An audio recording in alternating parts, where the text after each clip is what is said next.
وہ شرک فی العقیدہ ان کو معلوم ہے، اور اس کے اوپر فتوے بھی وہ لگا دیں گے۔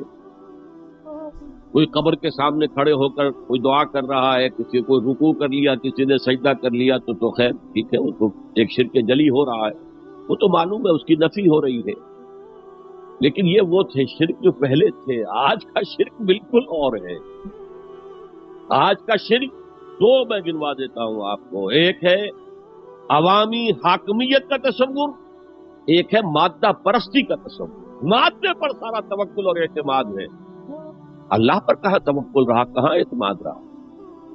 میٹیریلزم یہ ایک مذہب ہے، یہ ایک فلسفہ ہے۔ بہرحال اطاعت کے ضمن میں شرک فی الاطاعت کیا ہے؟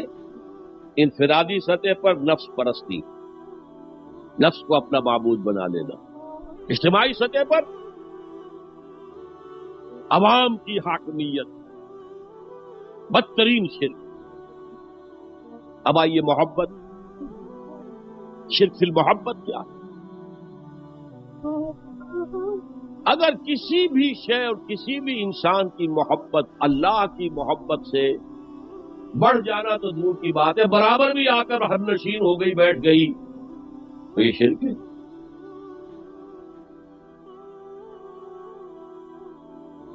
والذین آمنوا اشد حبا للہ، جب تک اشد محبت آپ میں اللہ کی نہیں ہوگی، اگر کوئی اور شے محبوب ہے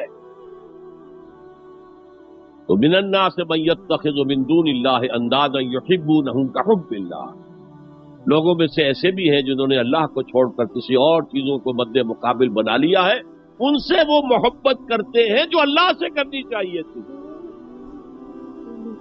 توحید کا تقاضا ہے لا محبوب الا اللہ، لا مطلوب الا اللہ، لا مقصود الا اللہ۔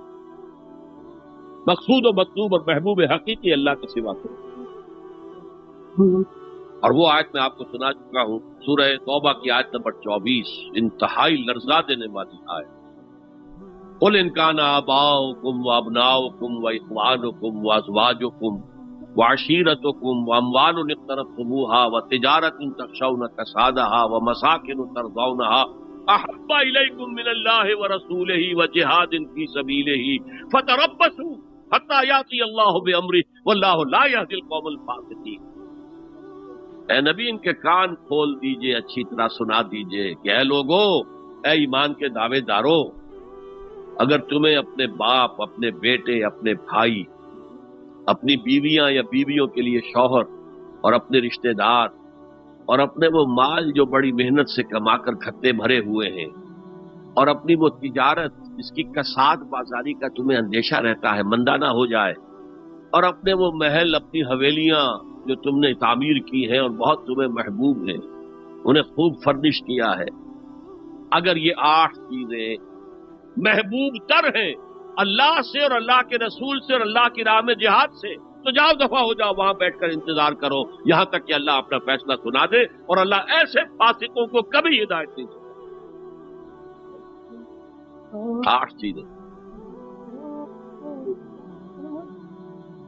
اقبال نے بہت خوب کہا ہے، یہ مال و دولت دنیا، یہ رشتہ و پیوند، 5 قریب ترین رشتے آ گئے، باپ، بیٹا، بھائی، زوجین اور رشتہ دار۔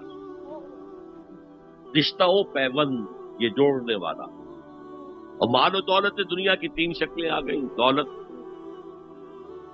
جو آپ اپنی بیلنس شیٹ کو دیکھ دیکھ کر آپ اس میں خوش ہوتے، اب ہمارے ایسٹس کی یہ قیمت ہو گئی ہے اب۔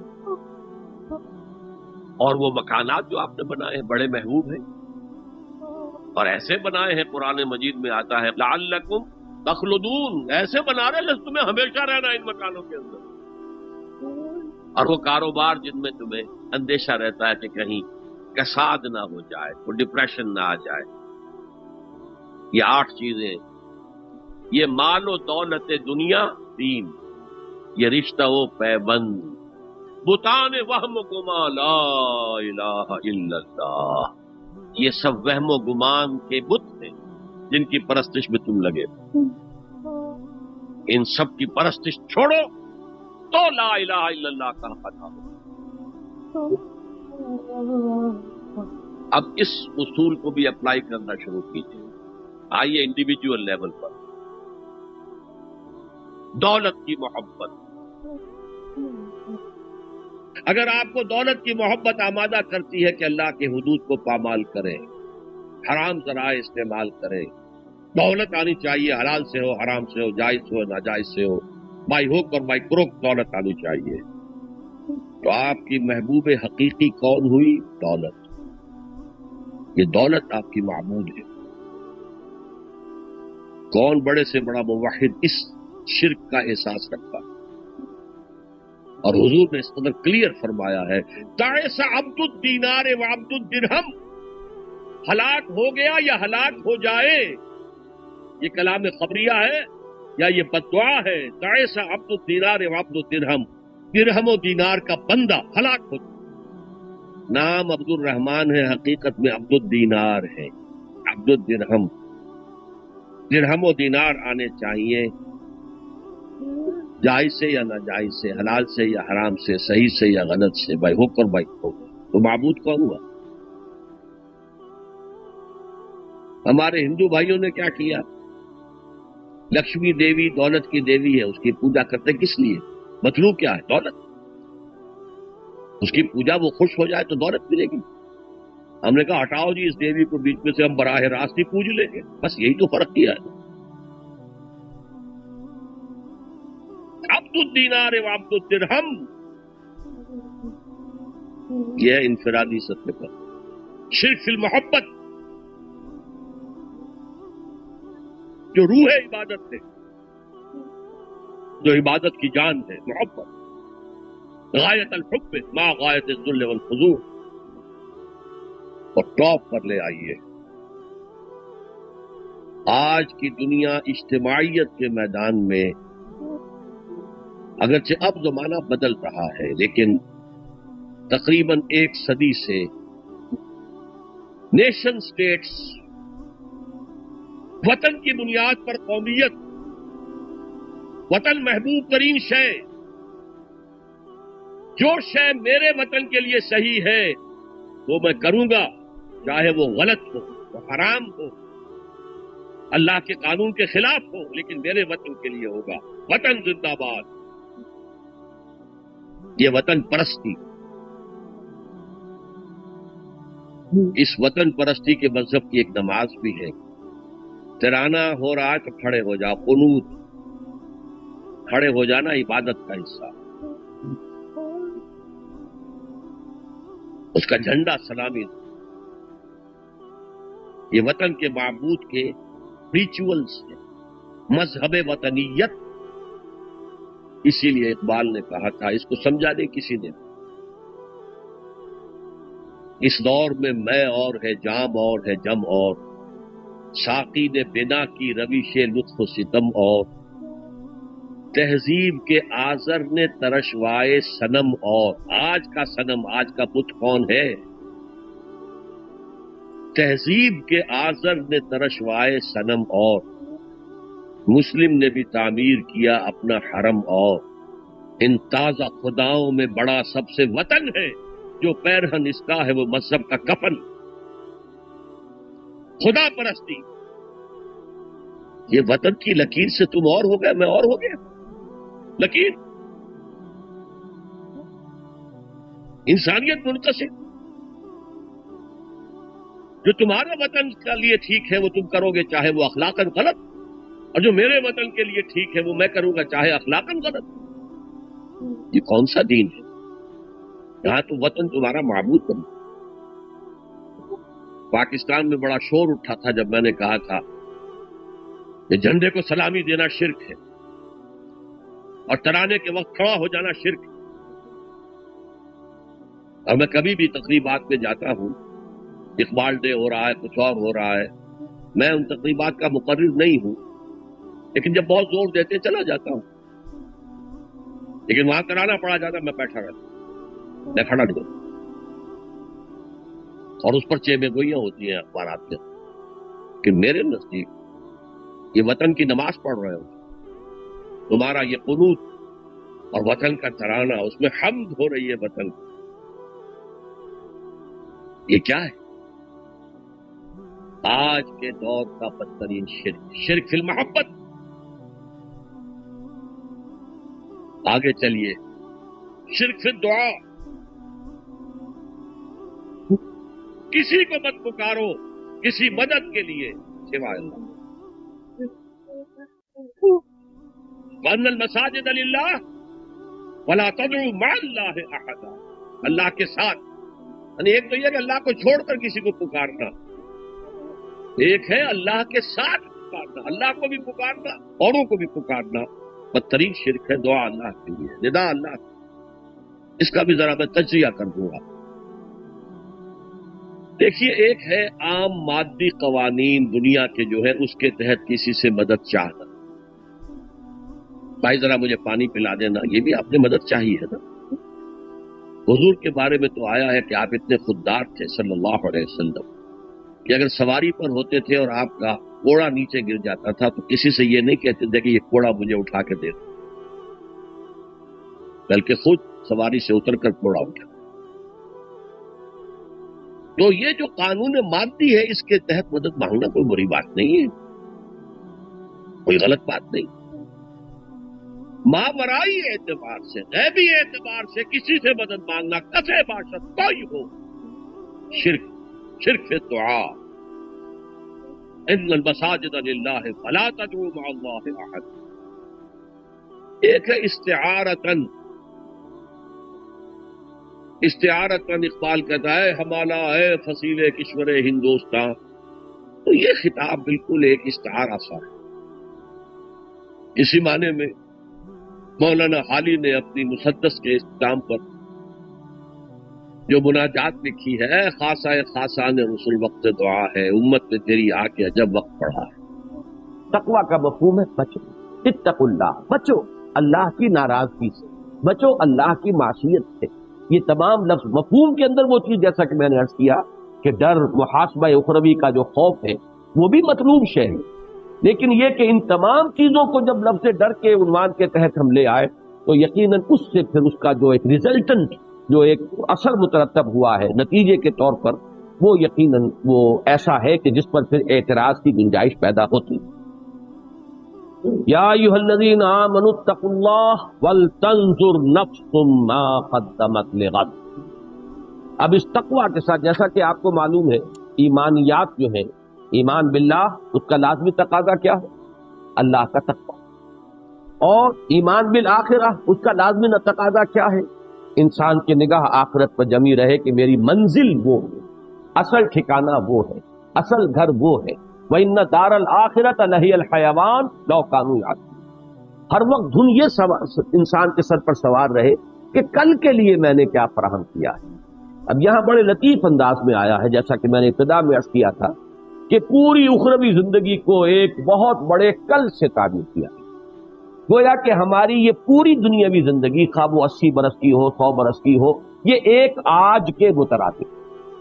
اور یہی لطیف انداز میں مفہوم ہے اس دعائے ماثورہ میں کہ جو حضور صلی اللہ علیہ وسلم صبح بیداری کے وقت آپ کا ذکر تھا یا آپ کی دعائے مسنونہ تھی، اس کے الفاظ نہیں، الحمدللہ الذی احیانی بعد ما اماتنی والیہ النشور، کہ جیسے روزانہ ہم رات کو سوتے ہیں اور صبح کو اٹھتے ہیں، ایسے ہی ایک بڑی شام آئے گی، وہ شام زندگی ہوگی، اور پھر اس کے بعد ایک صبح آئے گی، اور وہ صبح ہوگی حشر کی، قیامت کی صبح، جس وقت کے ہم اٹھ کھڑے ہوں گے۔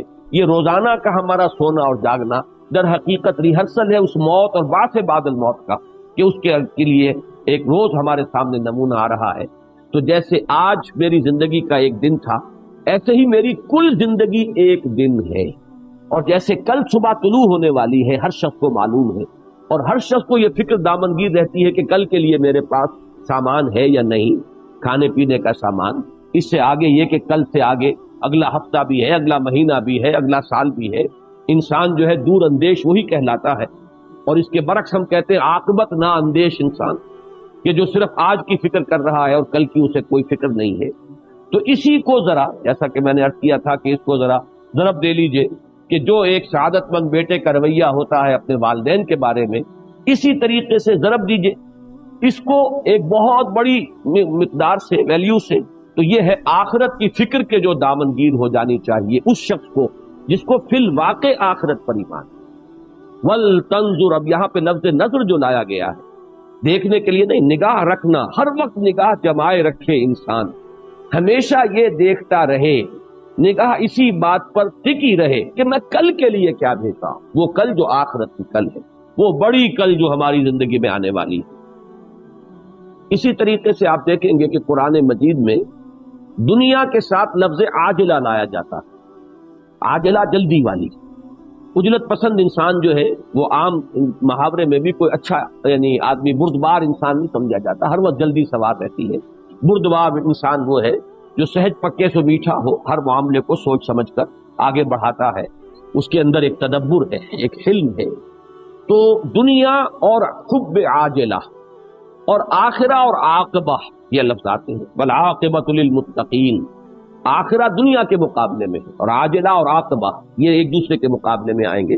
تو یہ در حقیقت وہی کہ جو عام ہمارے محاورے میں بھی آتا ہے کہ وہی شخص دانا سمجھا جاتا ہے جسے کل کی بھی فکر ہو، مستقبل کا بھی خیال ہو، کچھ وہ مستقبل کے لیے پس انداز کر رہا ہو، کچھ آئندہ جو پیش آنے والے مراحل ہیں ان کی بھی اسے فکر آج ہو رہی ہو۔ تو اسی طریقے سے اسی کو ہزار سے اور کروڑ سے ضرب دے لیجئے تو محسوس ہوگا کہ یہ فکر دامنگیر رہنی چاہیے ہر انسان کو اگر اسے واقعتاً آخرت پر ایمان ہے۔ وَلْتَنْظُرْ نَفْسٌ مَا قَدَّمَتْ لِغَدٍ وَاتَّقُوا اللَّهَ، دوبارہ اللہ کا تقوی اختیار کرو، اللہ کی ناراضگی سے بچو، اللہ کی معصیت سے بچو، اللہ کی محرمات سے اجتناب کرو، اللہ کے احکام کو بجا لاؤ۔ ان اللہ خبیر بما تعملون، اور یہاں لفظ خبیر پر میں نے اس سے پہلے بھی کئی مرتبہ گفتگو کی ہے، سورہ حدید کی ابتدا میں بھی یہ اس طریقے سے آیا ہے اور سورہ تغابن میں بھی، کہ پہلے بصیر آتا ہے پھر خبیر آتا ہے۔ خبیر میں زیادہ گہرائی ہے، اس لیے کہ باخبر ہونا کسی شے سے، اور خبر کے مختلف ذرائع ہو سکتے ہیں، بصارت کی، سماعت کی، انسان سن کر بھی کسی چیز کو، کوئی معلومات کو حاصل کرتا ہے، دیکھ کر بھی حاصل کرتا ہے۔ مزید برآں یہ جان لیجئے کہ در حقیقت ہماری جو باطنی شخصیت ہے اگر آپ اس کو پیش نظر رکھیں تو یہ تمام ہمارے جو ذرائع اور آلے ہیں یہ تو وہ سینس ڈیٹا ہیں کہ جو فراہم کرتے ہیں ہمارے برین کو۔ اصل میں جو ڈیسائفر کی جاتی ہیں یہ ساری معلومات، اور ان سب کو جو یہ بڑا کمپیوٹر جو لگا ہوا ہے بہت چھوٹا سا ہے، بہت بڑا، یہ بقامت کہتر اور بقیمت بہتر والی بات اس کے اوپر صادق آئے گی کہ یہ بہت بڑا کمپیوٹر ہے جو ہمارے دماغ میں لگا ہوا ہے، یہ جو ہے اس کو اب انٹرپریٹ کرتا ہے، ڈیسائفر کرتا ہے، اور پھر جو نتیجہ نکالتا ہے وہ خبر ہے کہ جو ہماری اصل اندرونی شخصیت کو ان تمام چیزوں سے نتیجتاً جو بات ملی، جو خبر حاصل ہوئی وہ خبر ہے۔ تو خبر میں بصر یا سمع کی نسبت بہت گہرائی ہے۔ ان اللہ خبیر بما تعملون، جان لو کہ اللہ تعالی خوب باخبر ہے ان چیزوں سے جو تم کر رہے ہو۔ اس لیے کہ بصارت میں اگر آپ لفظ بصیر استعمال کریں گے تو وہ صرف کسی عمل کا ظاہر آئے گا۔ ایک شخص نماز پڑھ رہا ہے، اس کا ظاہر ہے میں نے دیکھا نماز پڑھ رہا ہے، لیکن یہ کہ اس کی نیت کیا ہے، ریاکاری ہے، لوگوں پر اپنے زہد اور تقوی اور دینداری کا روب گانٹنا ہے، یا واقعتاً اس کے دل میں اللہ کا خوف ہے، تقوی ہے، خشوع ہے، خضوع ہے، للہیت ہے، اللہ کی محبت ہے۔ اب یہ چیزیں جو ہے یہ اس بصارت سے متعلق نہیں ہوں گی، اس کا تعلق خبر سے۔ لہذا یہ تمام چیزیں جو ہے جمع ہو کر سب کی گہرائی جس لفظ میں آتی ہے وہ خبر۔ سورہ تغابن میں بھی آپ دیکھیں گے کہ پہلے آئے گا اللہ کے لیے لفظ بصیر، پھر آخر میں جا کر آئے گا خبیر، اور یہی سورہ حدید کے اندر بھی تناسب جو ہے یہی آپ کو ترتیب یہی ملے گی۔ ان اللہ خبیر بما تعملون، اس میں ظاہر بات ہے کہ ایک انداز جو ہے تحدید کا ہے، اگرچہ اصولاً اس میں دونوں انداز موجود ہوتے ہیں۔ اہل ایمان کے لیے اس میں بشارت ہے، اللہ خوب جانتا ہے جو تم کر رہے ہو۔ اب اس سے زیادہ کسی بندہ مومن کے لیے ری ایشورنگ چیز اور کوئی نہیں، اس کے اطمینان، دل دہی کی بات کہ تم نے جو نیکی کا کام کیا، خواہ کسی انسان نے اسے دیکھا یا نہیں دیکھا، لوگوں کی نگاہوں میں آیا یا نہیں آیا، اللہ باخبر، اللہ کے علم میں تمہاری کوئی قربانی، تمہارا کوئی اثار، اللہ کے لیے کی گئی تمہاری کوئی محنت، کوئی لمحہ جو تم نے اس کے لیے صرف کیا ہے وہ اللہ کے علم سے باہر نہیں ہے، اللہ جانتا ہے۔ اس میں جیسا کہ میں نے عرض کیا بڑی دلجوئی ہے، بڑی تشفی ہے، بڑی حوصلہ افزائی ہے اہل ایمان کے لیے۔ لیکن اسی میں برعکس جو لوگ ہیں، جو اللہ کے باغی ہیں، جو اللہ کے نافرمان ہیں، ان کے لیے اسی میں دھمکی، اللہ خوب جانتا ہے جو تم کر رہے، تم لوگوں کی نگاہوں سے چھپ سکتے ہو، تم اپنے اوپر لبادے اوڑھ سکتے ہو، تم جھوٹی قسمیں کھا کر جو ہے ان کو اپنے لیے ڈھال بنا سکتے ہو۔ اتخذوا ایمانہم جنۃ فصدوا عن سبیل اللہ، انہوں نے اپنی قسموں کو ڈھال بنا لیا ہے اپنے لیے بات کچھ سے بچنے کے لیے، لیکن اللہ باخبر ہے تمہاری اصل حقیقت سے۔ تو یہ دونوں چیزیں اس کے اندر مضمر ہوتی ہیں، لیکن یہاں جیسا کہ میں نے عرض کیا، چونکہ اس آیت مبارکہ میں جو سیاق کلام ہے اس کے اعتبار سے ثابت ہو رہا ہے کہ روح سخن منافقین کی طرف ہے، لہذا یہ تنبیہ اور تحدید کا کلمہ ہے۔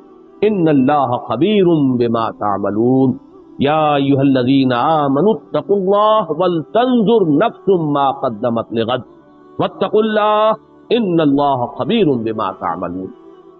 جیسا کہ میں نے عرض کیا تھا کہ تیسری آیت جو ہے وہ بھی اپنے مفہوم کے اعتبار سے بھی بالکل واضح ہے۔ قرآن مجید کا یہ مضمون تو وہ ہے کہ اگرچہ میں اس کو دعوے کے ساتھ تو نہیں کہہ سکتا، لیکن گمان غالب میرا یہ ہے کہ کوئی صفحہ مصحف کا ایسا نہیں ہو سکتا جس میں یہ مضمون نہ آیا۔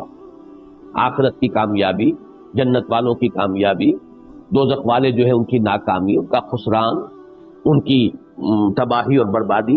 تو یہ تو قرآن مجید کا جو اہم ترین مضامین ہے، توحید اور معاد سب سے اہم مضامین، اور تیسرا اس میں ایڈ کیجئے رسالت اور نبوت، یہی اساسات ہیں اس دین کی۔